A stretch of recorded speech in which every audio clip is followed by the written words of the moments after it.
So, welcome, Alex.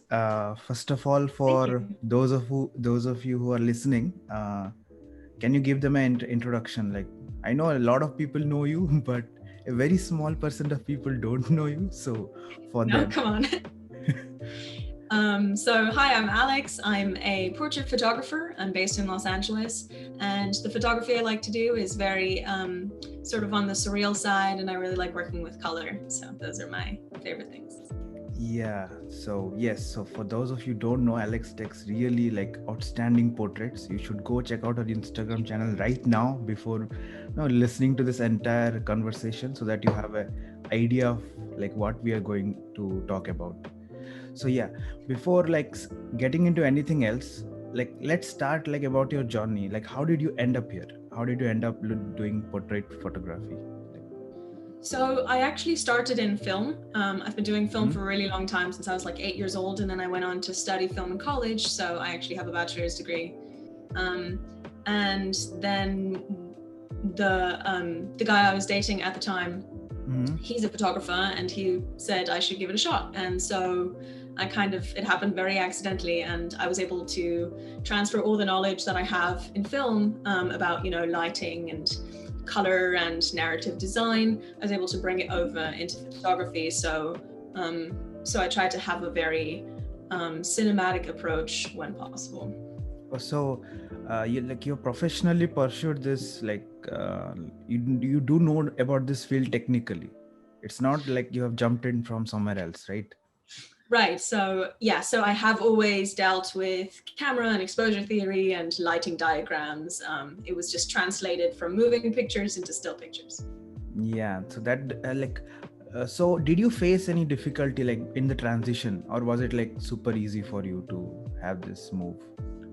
No, it was definitely very difficult, because in cinema, movement is such a large aspect of the storytelling, and Mm. suddenly that whole aspect is gone. So now it becomes a challenge to represent movement in a single image. So that's why I think a lot of my photos try to have movement in them. So it's like a girl running, or there's a hair flip, or I always try to have it feel like there's more than one frame. Yeah. So is that the reason your portraits are geared towards like a more cinematic look? Like it's kind of, I will say, it falls into the art category rather than purely portrait perspective. Like we Thank see the you. common. So is the background of your like having a film degree and having a knowledge in the film, is it a reason you are having like such a artsy look to your portraits? I mean, thank you. I take that as a compliment. I hope so. It's definitely where all of my influence comes from, and a lot of my visual influence now is also from cinema. So I'm very inspired by watching, like modern television is so cinematic nowadays. There's so much money in TV Yeah, yeah, shows, yeah. and they're so beautiful. So a lot of that inspires what I create. Yeah. Yeah. So, coming to like as a female photographer, have you like ever faced any discrimination, like anywhere you have approached any companies or any brands you have worked with, any models you have worked with? Has it ever been like because you are a female photographer and you have been like sidelined? It happens. It happens Well, to a lot of people. to be, to be honest, only the opposite. I've been actually more privileged, I think, because I'm a female photographer. So Hmm. I have actually landed brand deals because they were looking for a female. So, for Oh. example, last year I worked with Adidas, and they were looking to fill a spot to take someone out to Coachella and create content out there, and they were specifically looking for a female photographer. And then, in terms of models, I hear that from almost all models that they often prefer to work with a female photographer because of the eye for the female aesthetic, in terms of making sure the hair is good, the makeup's good, that the clothes look good and flattering. It's a little bit easier sometimes for women to do that Hmm. for each other than for a straight male to take that approach. So I've heard a lot of, actually, I've been treated very well by everyone. So for all Positive those of discrimination. you who are listening, like take this as an example, maybe like not everyone faces discrimination, I guess. Yeah, I've never had anyone talk badly to me or anything of the sort. I've never been not taken seriously. I do feel like I'm one of very, very few women in the community, but I've always felt well respected and very well integrated. And yeah, I'm very thankful. That's actually a good thing.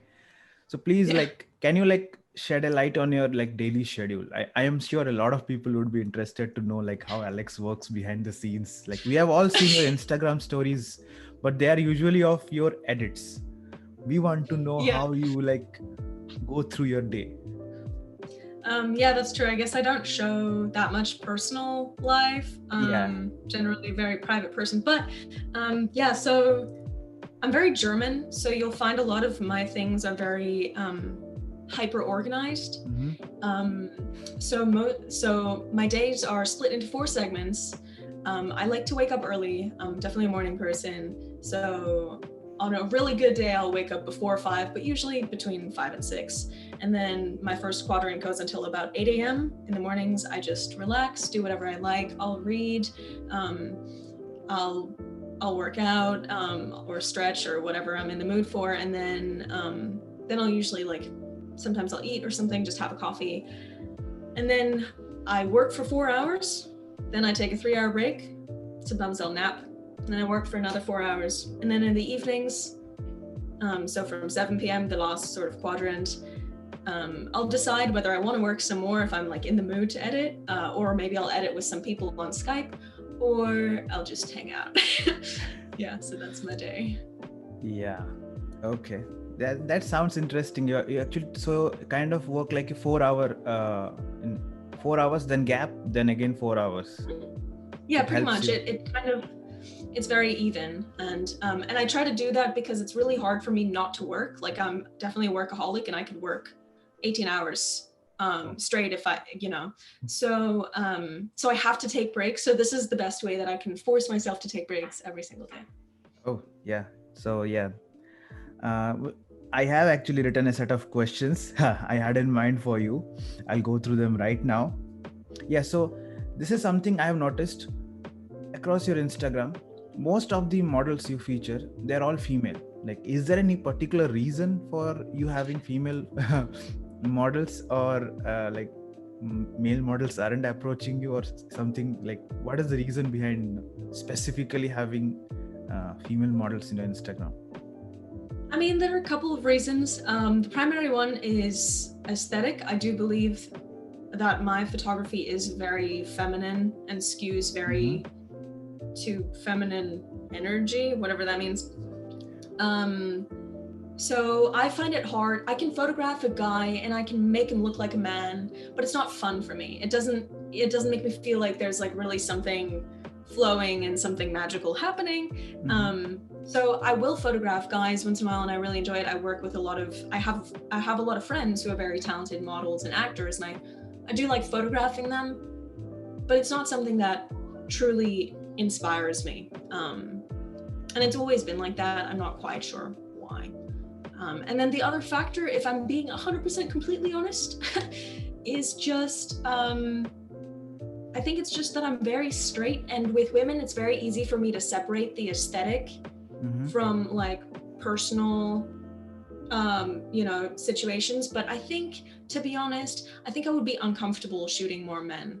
I think it would be like a personal boundary for me. It's hard to explain, but around women, I'm very, very comfortable. So that's just what I prefer.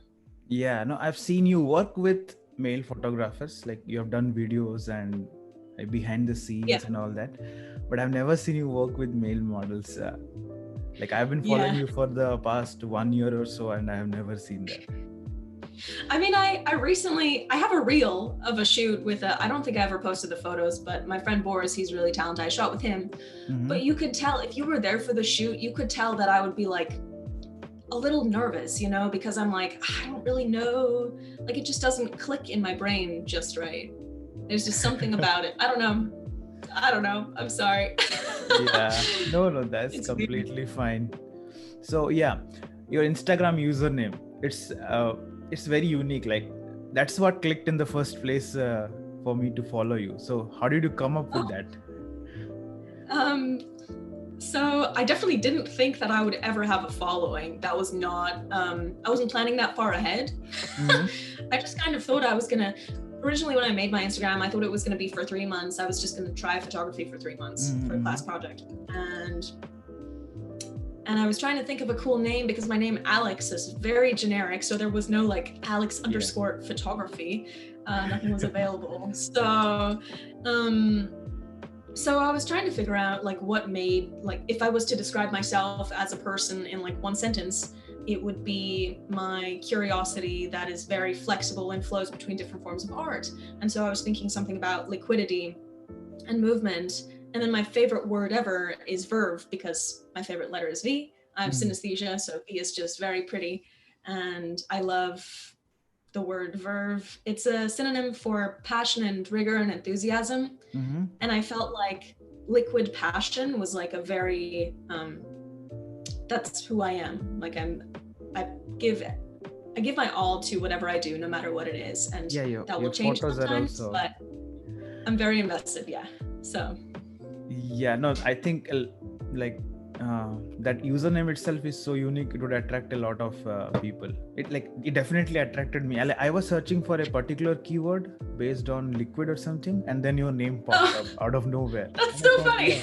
yeah, and out of nowhere I thought, yeah, interesting username. Let me go and check it out. And then I saw like your portrait photographs back then, and I think you had posted a story about why girls can't ride bikes. I think like people were skeptical, like you don't ride a bike, it's not your own. Oh my goodness. Yeah. Yeah, I remember that. Yeah, so that was the time like I started following you. So interesting, let's see, check out. I'm So that, honored. Thank you. yeah, no, it's, you're doing great work, and there is no doubt on that. Thank you. Yeah, so it's been how many years like you working in this So I started shooting photos about 3 years ago, a little bit more, 3.5 years ago. And then I went full time as a photographer 2 years ago. So in between that and now, like what has changed in your terms of shooting for like portraits, in terms of people approaching you, in terms of like models, what things have changed, like preference or like the, like I know like there was a time when the edits used to be different, like you would know this is the edits from 2000s or 2010, like that, like so what things have changed, like setup, people now prefer minimalism in their photos, I would say. So yeah, so from that to now, like what have you changed in your workflow, what have you noticed? So I think I tried to challenge myself more in the shooting process. I think I would say 2 years ago or 3 years ago, I was really just trying to get a handle on doing everything right? Get the lighting right, get the model looking good, make sure I don't have an anxiety attack while shooting. And now I really feel like with every shoot, I want to challenge myself, and I want to do a piece of work that I've never done before. Like I really want to create something new. So I just tried to look for opportunities to try something that I haven't done before, or maybe, I mean, ideally that nobody has done before, even though that's difficult. And just try to think outside the box. That's really it. I definitely think that learning more about editing is limitless, but I don't want to be a compositor. I want to be somebody who creates an amazing photo in camera and then just enhances it in editing, not the other way around. So that's you want to my perfect primary. it while like shooting it, capturing the image itself. Yeah, so typically okay, before we begin, what is your first camera? Well, I had an A7S II for shooting video at the time, and I was sharing it with somebody, and I was shooting on like old manual vintage lenses, and so I just used that for photos. But it's like a 12 megapixel camera, so so that was my first camera, I guess, technically. Okay, so when you go to a shoot, like how do you plan it? What stuff do you need in the, like you must be pre-planning all your portraits, right? So how do you plan, like what should I take, what I shouldn't take, because it's always not possible to take everything. especially when you are like riding a bike. Yeah, oh yeah, that's true. Well, I do plan very, very extensively, and I usually plan with the model, and you'll see the same people come up again and again on my Yeah. feed because I really only shoot with a handful of people. I believe that the relationship contributes so much to the quality of the product. And I like shooting with new people. It's nice, but you can tell when you're shooting with someone for the first time, you just don't have the same energy as when you've shot with someone 20 times. Yeah. So usually the model and I, we discuss location, we discuss the wardrobe together, we discuss the makeup, the hair, anything else that's, you know, relating to what she's doing. And then we'll discuss props together. Either her or I will bring the prop. And I do also drive a car, so I'll bring it by car sometimes. And yeah, usually I do plan out shots specifically ahead of time. So I'll have an idea of, like, especially composite shots. Often I'll go and choose the composite plates ahead of time, like if there's a background swap or an element that's being added, so that I can build what I'm shooting around the stock image. Okay. So that I'm not spending 8 hours later trying to find the stock image at like just the right angle to match what I shot, you know? So it saves a lot of time. So the locations you usually travel to are the places like you already know properly. You have already scouted the location for. Right. I always scout locations ahead of time. It's very rare that I just go somewhere and shoot it. I always try to get to know locations first. Mm-hmm. And you mentioned about stock images. So is it like you always try to have stock images that match your like background, the surroundings? I mean, obviously not every shot is a composite, but yeah, again, if I am planning on doing a composite, like I know I went out with Amber a couple of weeks ago and we shot something where she wanted it to look like she was coming out of a portal. Mm-hmm. So I know there's no way I could do that without a stock image. Yes. So I got to get the stock image ahead of time and know exactly what it's going to look like so that I know when I get to the location where I'm going to place the lights to simulate as if there was a portal there, you know? Yeah. And do you prefer like daytime shoot or like nighttime shoot? I don't care. No preference. Yeah. I'll shoot any time of day. Okay. Yeah, definitely. Yeah. No, I thought like you'd have it like most of your images are daytime, like bearing a few. If like we look at your feed, so I thought like you would be preferring daytime images a lot. Well, the only thing is, you know, often daytime opportunities come up, but and daytime is just easiest to shoot at because I can go out alone and I can hold my own reflector and I can use the sun as backlight, and then it's very easy. But if I'm coming through at nighttime, I know that I either need to bring at least 1 or 2 people to hold lights. Yes. Or I need to go around using magnetic lights and sticking them to like buildings. So it gets very complicated very quickly. So I guess I do shoot more at daytime just for the sake of convenience. So let's mention at least like the minimum items that you would take anywhere for a portrait shoot. Like you can do your portrait shoot without those items. A camera, a battery, and a SD card. That's it. aside from the camera, like what else do you? Nothing. Oh. I mean, it's only that's all optional. Like, yeah, I can work with a reflector. I prefer a reflector for sure.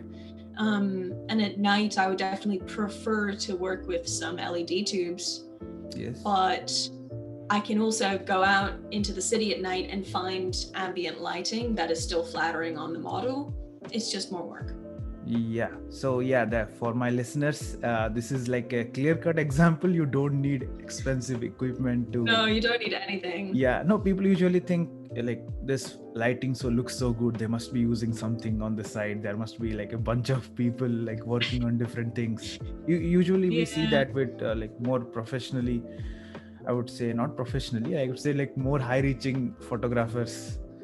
We have seen their behind the scenes, and it looks kind of similar. So you have worked with brands, right? Mm-hmm. So like compared to working with I would say like what for your own self, like compared to working like having portraits on your own, and or having photographs for your own, like how is it different to working for brands? Like, do they give you, like, see, when you shoot for yourself, the deadline is fixed by you, right?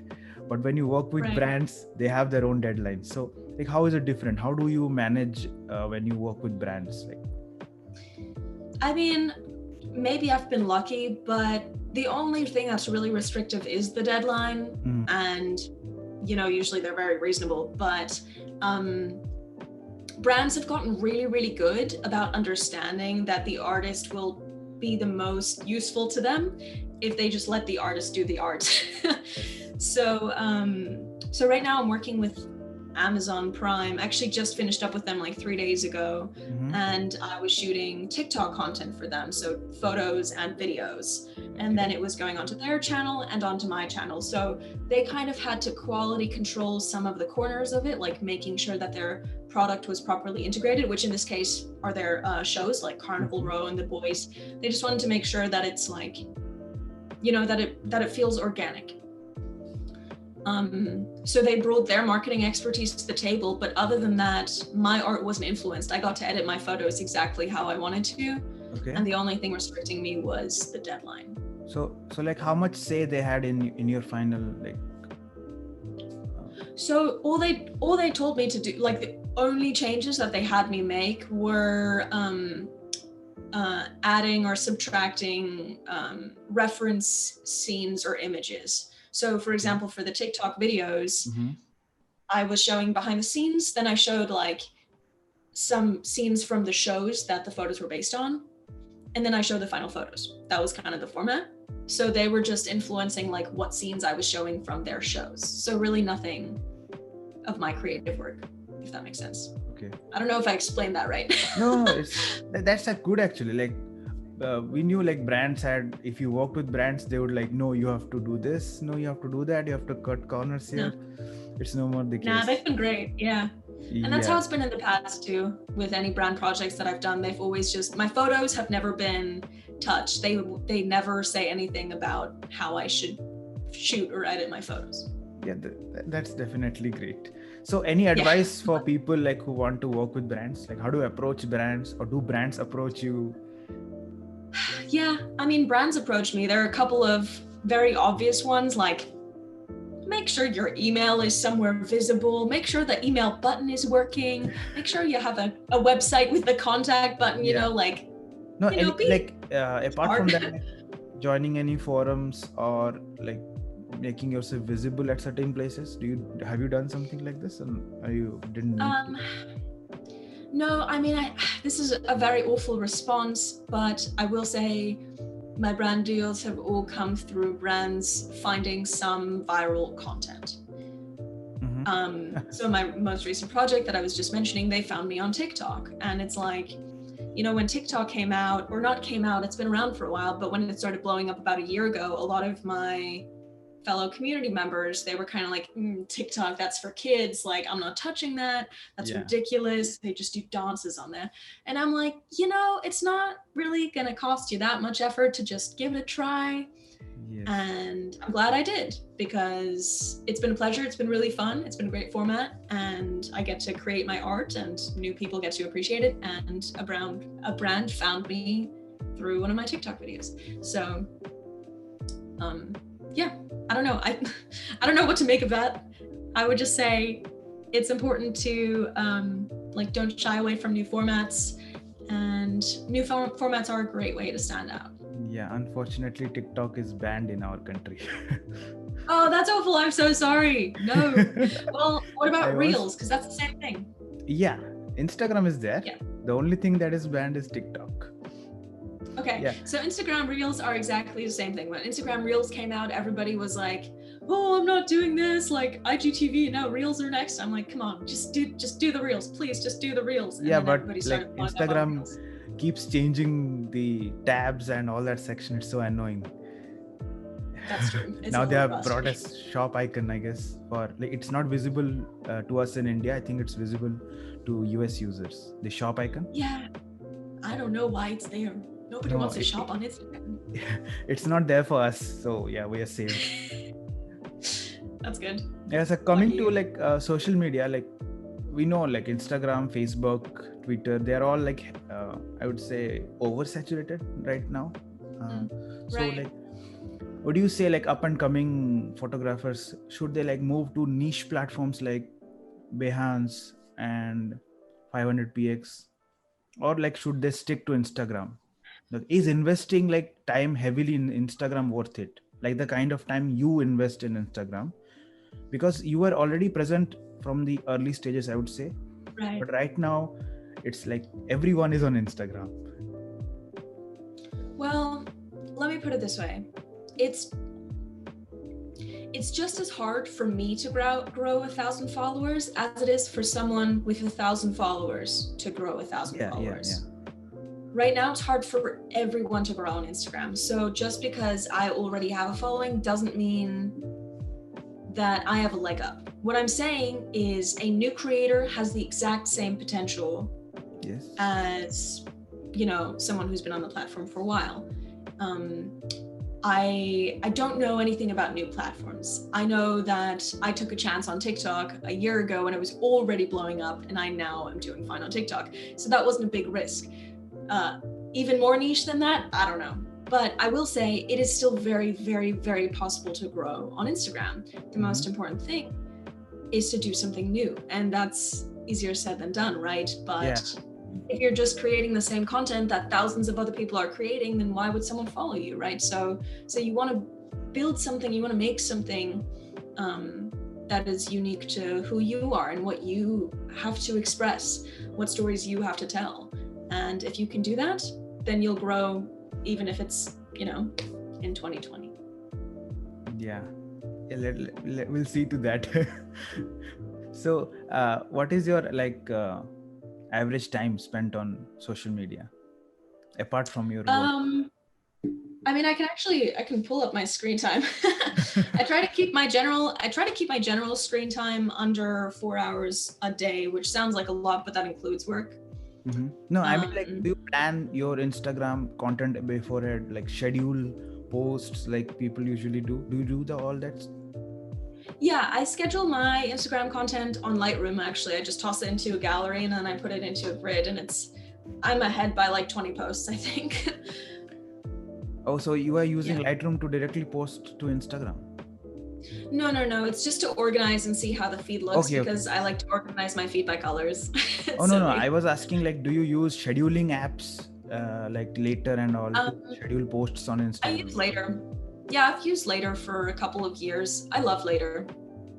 Okay. Yeah. Nice. Yeah. So yeah, this this is a, I don't know, controversial question. So like, okay. Yeah, people like usually see photography in the strictest sense was that we capture memories, right?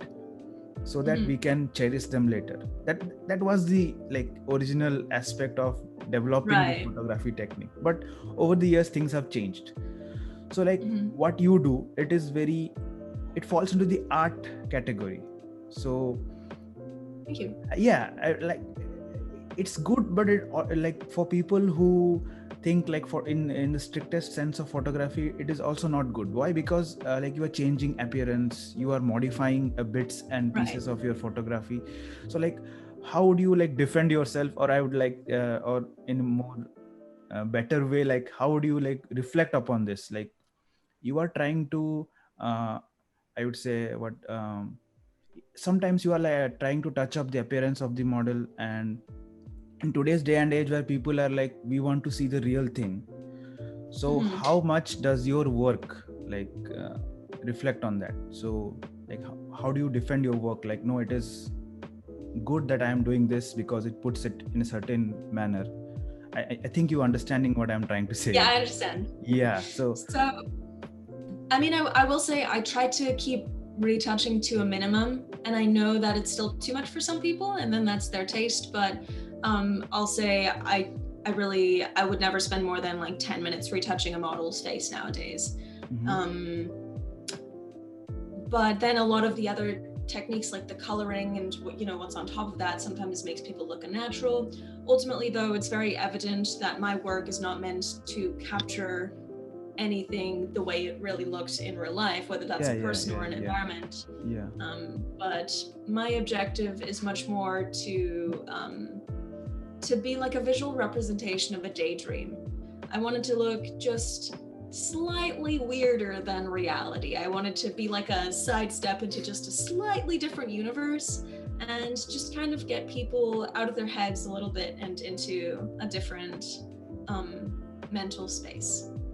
So Yeah. kind of weird. Yeah, because you edit the hair of your model a little bit, you try to smoothen their skin, so it doesn't fall under the normal category of like Right. just click and go, right? You're doing extensive retouching in a way, like to the photograph that you click, so it doesn't fall in the conventional means, right?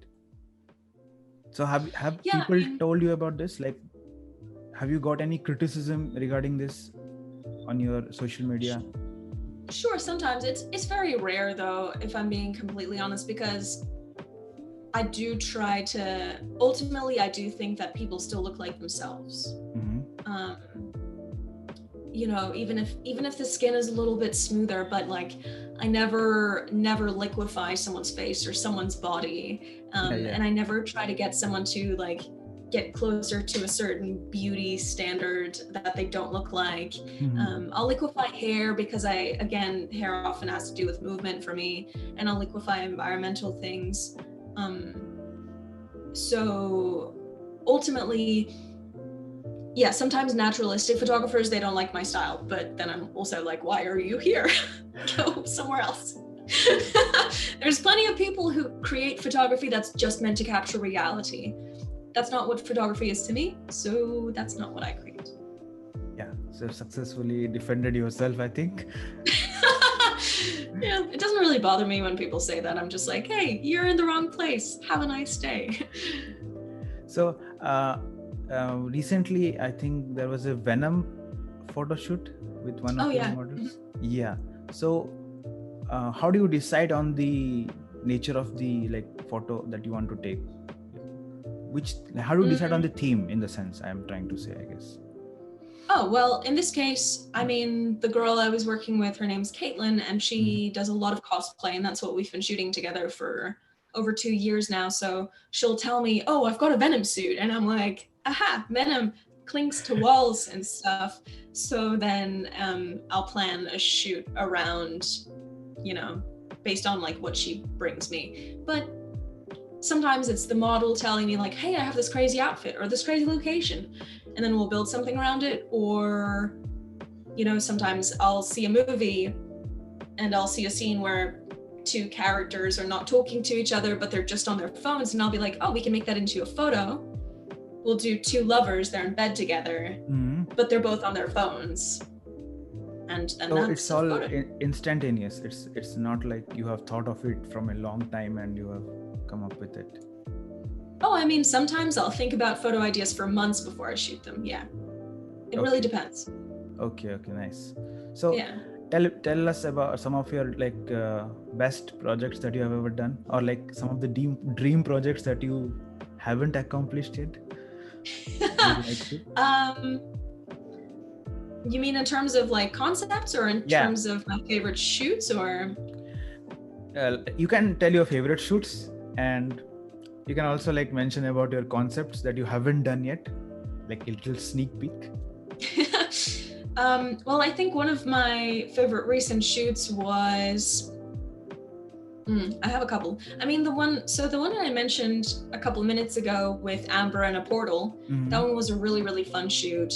We shot it in a location that we've both shot at, just the 2 of us. So I was attaching lights to like the floor, even though it was windy, and the walls. And she was doing these crazy movements, like she was running and jumping and just doing a bunch of stuff. And it was very engaging for both of us. So it was very fun. I love shoots where we're doing weird stuff, just trying stuff outside our comfort zones. So I think that's my favorite recent shoot. And then in terms of things that I have coming up, I don't know. I think I have a lot of sort of surreal things planned with Katie, the redhead that I shoot with a lot. Yeah, And I've seen. yeah, she's everywhere. And we love kind of like weird fantasy or sci-fi things. So this one shoot that we've been wanting to do that she brought to me was to have fish bowls hanging from the ceiling and just have like little aquariums just in the room. Just kind of weird. Yeah, or we do a lot of work inspired by like digital art.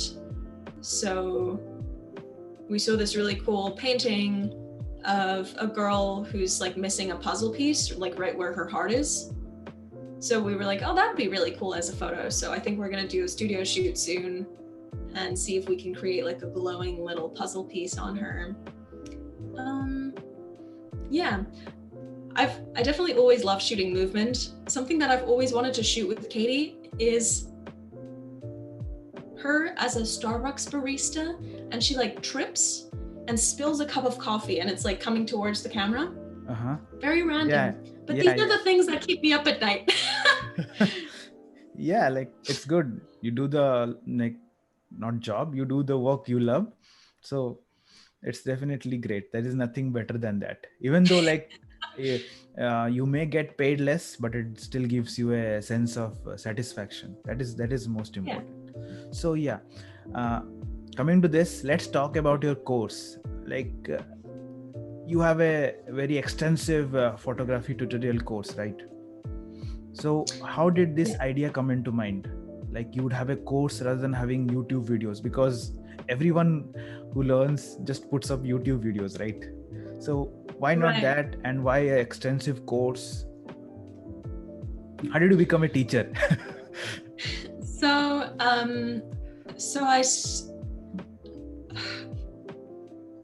I started teaching about 2 years ago, and at the time I had around maybe 10,000 followers, 15,000 followers. And I was getting a lot of requests for editing tutorials, and most people were requesting for me to start a YouTube channel, as what you're saying. And at the time I was friends with another creator, and we were talking, and he had a course. And at the time he was pretty much the only person in our community, like on Instagram, who had a course. And he was like, hey, like you can totally do this, like people will go for it. I think people want to learn through a new format that isn't just a 10-minute YouTube tutorial. I think if you offer people a 2-hour full, like A to Z in-depth course, they can derive a lot of value off of that. And I was like, okay. So I did a poll on Instagram, and I just asked, I was like, how many people would buy a tutorial if I sold a tutorial for money? And about half and half, people were like, yeah, I don't think I'd spend money on that. And I'm like, okay, you know, no hard feelings. So I just risked it. I made my first tutorial and invested about 100 hours, and it went on sale for $100. So I thought to myself, if I make 10 sales, if this thing only sells 10 times, then I will have at least made $10 an hour. And I think I made 20 sales in the first day. So it far exceeded my expectations. I was very, very fortunate to have such an amazing response. A lot of people were apparently excited to pick it up. And since then, I don't know, then I just made more tutorials because people were asking for like specific things. So I try to kind of cover all the bases now. Yeah. I've seen the outlet. Like I haven't taken the course myself. I would like to, but I have seen your. Sorry. I'll send it to you. Whatever you want to watch. No. I'm saying like I have seen the content menu that you have posted on Instagram. It's quite extensive. So when you mentioned like you are teaching already, was it like teaching locally or like teaching online? I mean, I've been teaching for a long time. Like I started teaching as a teenager. I never really had, you know, that job at the supermarket. I was, at the time I was teaching like math, and I was teaching playing the violin and playing the piano. Oh, and so multi-talented. No, I enjoyed tutoring. So. Okay, yeah. So you were teaching different subjects, even though it was not photography. And then you like, it was an easy transition for you. Exactly. Yeah. So now you have started a new format, like 1-to-1 case by case basis, right? Yeah. Yes. So I started about a year ago, but it's been on hold for a couple of months because I didn't want to teach during heavy lockdowns. Um, Yeah, yeah, yeah. that would affect. So how did that idea come up? Like one-to-one teaching is very rare, even in the like social media community. People are usually like, we'll have a Zoom session with 100 people, and you can jump in, and I'll say you like one-to-one session. It is time consuming. That's what I'm trying to say, and people Right. don't usually invest that kind of time. Well, so I was seeing the format of regular one-to-one sessions come up a lot, but Mhm. I didn't really understand it because, yeah, I don't know. There were about 5 to 10 individuals at the time. This was like a year ago, teaching one-to-one sessions. And I was like, if I was trying to learn something from somebody, or if I was trying to like really get along my journey, I don't think 1.5 hours with that person would be enough for me. So I realized that there was a really big like market void for sort of mid to long term coaching where you really feel like you have a mentor that is guiding you like all the way to the next level and really taking your work to the next level, not just teaching you how to local dodge and burn or how to use, selective color a little better. Yeah, so to me, it's all about coaching someone again either to the next level in their art or also coaching them into becoming a more business-minded individual with their art, or building an online portfolio or growing their online presence, building that social media presence that's now very difficult nowadays to Yeah, yeah. stand out. So, yeah. So how has that turned out for you, like in terms of teaching? Like, are you gonna I mean, continue that? yeah, I think I'm going to go back to it in January. Right now, I've just been working on tutorial updates for the last 6 months. But yeah, I mean, I don't take more than 5 students at a time because I do want it to be very focused attention. And my first 5 spots, I think, were filled within like 6 minutes when I Yeah, first launched. yeah, I saw the stories. Yeah, I was very overwhelmed. And by now, I think I have over 100 people on the wait list. It must be at like 120 because it's been on hold for a couple of months. So, Yeah, but no, I'm very, very grateful. I just wish I could teach more people. yeah, I understand. It is quite Only time so many hours in consuming. the day. Yeah, yeah. So, how has COVID affected like your entire like photography work? Not that much because in terms of me just shooting the work that I like shooting, like for my Instagram, as you know, it's with the same 3 people Yeah, anyways. so You it know, is. Yeah, so that's easy. They've been in, some of them are in my household, so it's easy for me to shoot with them even during quarantine, or safely shoot with them, or social distance shoot with them, or whatever. And then in terms of work, I mean, tutorials have been exactly the same because people are still looking to learn from home. And yeah, nothing else has really changed for me. I don't really go out anyways. I just kind of sit here and do work. Yeah. Okay, yeah. Before we end, yeah, a couple of like quick fire questions you have Cool. to answer quickly. Yeah. So, would you prefer like DSLR or mirrorless? Anytime if given an option, Don't care. anything will work for you. Anything that I can shoot on. I'll shoot on a disposable camera. I'm not joking. Yeah, I've seen that. I think you had done it once. Yeah, I did it recently too, a couple weeks Yeah. ago. Yeah. So your favorite lens, just one. You have to pick one, and it should be. Focal length 35 millimeter on full frame. That's all I ever shoot. Okay. Yeah. So you have always like from the beginning itself you have shot with full frame cameras. Yeah, technically, yep. Okay. Okay, nice. Okay, iPhone or Android? It's a common question. I guess nobody has asked you yet. BlackBerry. What?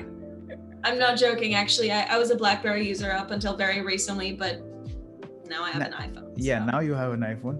Yeah, but Blackberries do sell, like they sell Android phones. You can have them anytime. Yeah, I know, but the cameras suck. Yeah. So do you edit on mobile? Sometimes, if I'm in the mood or traveling. Okay. So would you prefer Lightroom mobile or Snapseed? Lightroom. Okay, nice. So warm tones or cool tones? I don't know. Both. Cool tones. Yeah, okay. So if you didn't do photography, like what would you have chosen? Well, before this, I was on a trajectory to become a director for kids television, like Nickelodeon. What? That's nice. Yeah, it would have been cool. I think it would have been fun. I No, like like kids I'm TV. sure kids would have loved you anyways. Thanks. Well, I was directing a kid series before this, so but other than that, if I wasn't in the arts, I would have become a doctor because both my parents are doctors. So Oh, that. yeah, so you would have been saving lives right now. Bummer.